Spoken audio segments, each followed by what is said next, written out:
Rodney? Oh, it feels great. Praise the Lord, praise the Lord. Rodney? Oh, yeah. Glad you can make it, man. We need you. Get this one. I was there at the book signing in Merck Park.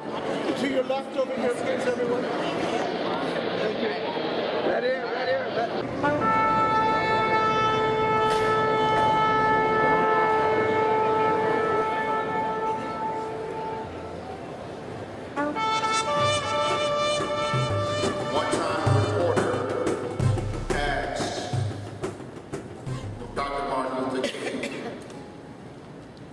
How does it feel to be the center of the movement? He said, I didn't choose this. I was there at the time it happened. To be the center of the storm, when a storm comes up on you, all you can do is ride it out. You have no choice in the matter. You can either ride the storm out, you can become a casualty of the storm, but if you make it through the storm, you got a story to tell. God put a spotlight on Rodney King and made him the cause for justice in Los Angeles. And when he didn't receive justice, the whole city burned down.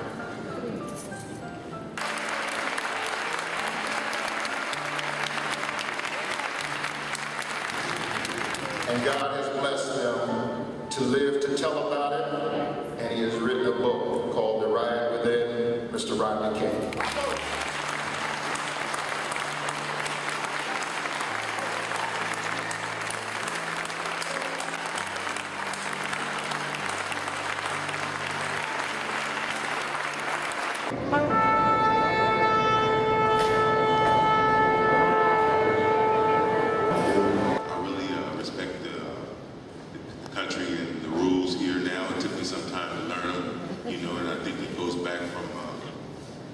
In my bloodline, you know, I know that, you know, it took a lot of hard work to build this country and make it what it is today. And, you know, I feel very, very proud to be in this skin and this color and the experience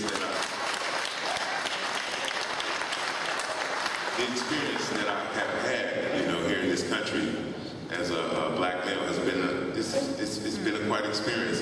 But, you know, I've also learned I've learned how to respect my country is from our past, our history, from all the way from slavery to the releasing of slaveries, and all the way up to today. And when I go back to the releasing of slavery, I have to think about all the rules and things that were put in place over the years, and then look at the work that has been done over the years in building the country. And I just know that, you know, my culture of people have been, you know, swept under the rug so long, you know, of justice. And when you have a body of a person, a color that is forced out there to go to war, and you have to win this war. You know, even when blacks wasn't even being accepted as being in the war in the army. You know, we still got out there, my ancestors still got out there with their masters and served him breakfast, served him coffee, made sure there was no violence brought upon him. And he knew he had to do that to win, to win, to win. And when you have had a dirty job over the years, everyone else kind of start looking at you like, this is a dirty man, these guys are dirty. And you kind of, the whole big story is when you have a dirty job, you get looked upon as a dirty person. And we have, my culture has been forced into a situation to win every time we get in that situation, whether it's war, whether it's violence, whether it's peace, whatever it is, we're put in a position where we have to do the best that we can. And, you know, speed the time up a little, speed up a little bit. So after all the trails and the work, the foundation for the country has been laid for the United States, you know, I feel like you know, we have came a long ways. Because one thing I have learned to do is to respect the past, because we wouldn't be here today as Americans. Has it improved over a 20-year period? If we would look at the positive, I think we would agree that there's been a radical change in the police mentality. Yes. Many of you here remember the Charlie Parker regime, followed by one whom he had mentored, Darrell Gates. Their insensitivity was typical of the police power in those days. They would even recruit police persons from the deep segregated South where I was from. And Lord Acton has made a statement that resonated with me since I first read it in 3rd or 4th grade. Lord Acton says, power corrupts, and absolute power corrupts absolutely. Police power, if it is detrimental, is like a corrupt preacher. You are sent to serve, not to be served. You are sent to give, not to worry about receiving. Whenever the question becomes, who will protect us from our protectors, who will defend us from our defenders, then you know you have an accident about to happen.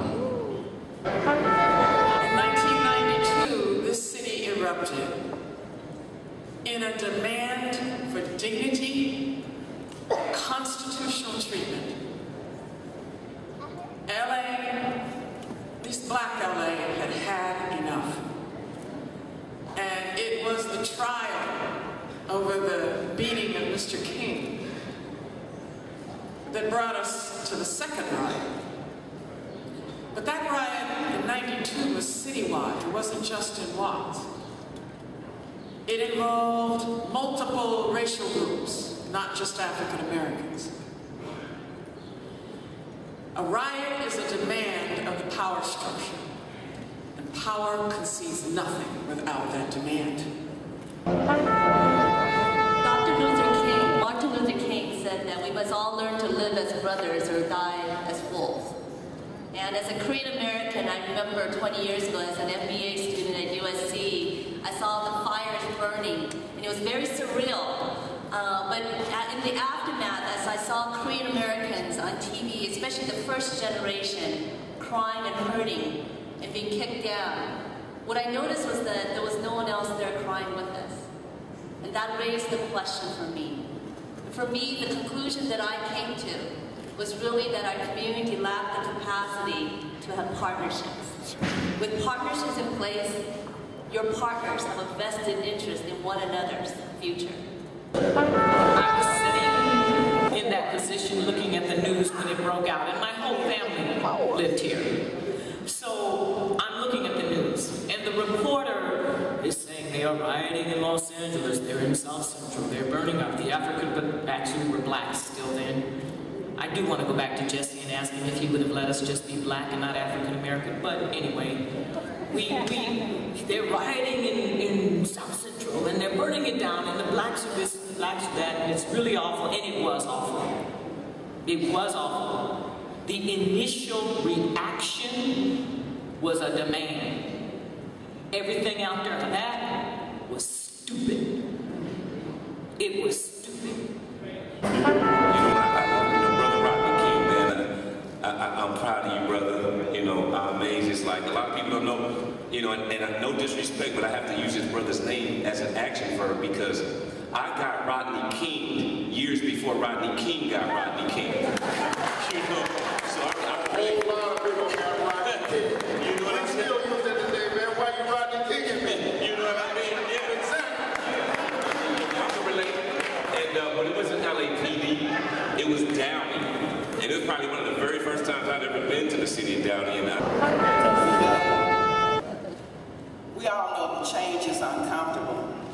it is good or bad. Sometimes good change is still uncomfortable, but I feel that everything must change and nothing stays the same. We know, I'm a firm believer that the more things change, the more they stay the same. You know, Rodney King, first of all, I'm so glad that you're still here, I'm sorry, and that you survived that beat down. Because really, most of us that's here, nobody, we ought to just give him a applause just to be here, because this man couldn't get paid. He didn't have to be here. I'm just in awe. I'm in awe of him.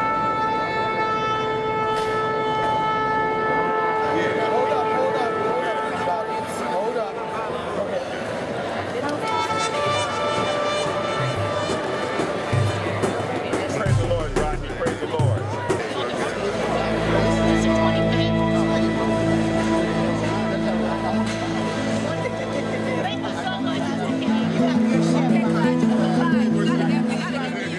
of course.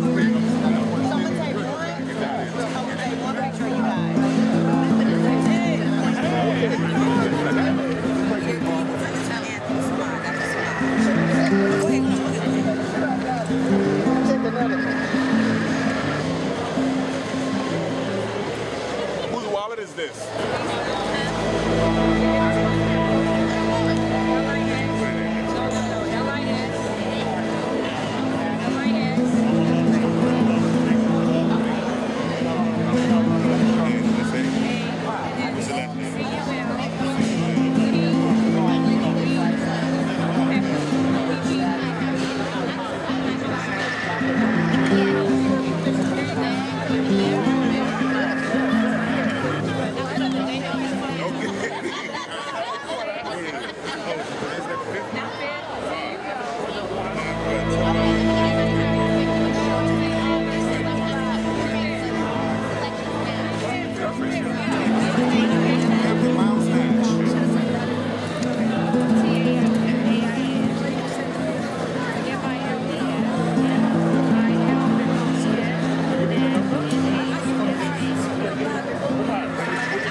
I saw the documentary on BT, I believe, a couple weeks ago. What was happening out there? I knew it was going to, you just get feedback on the streets.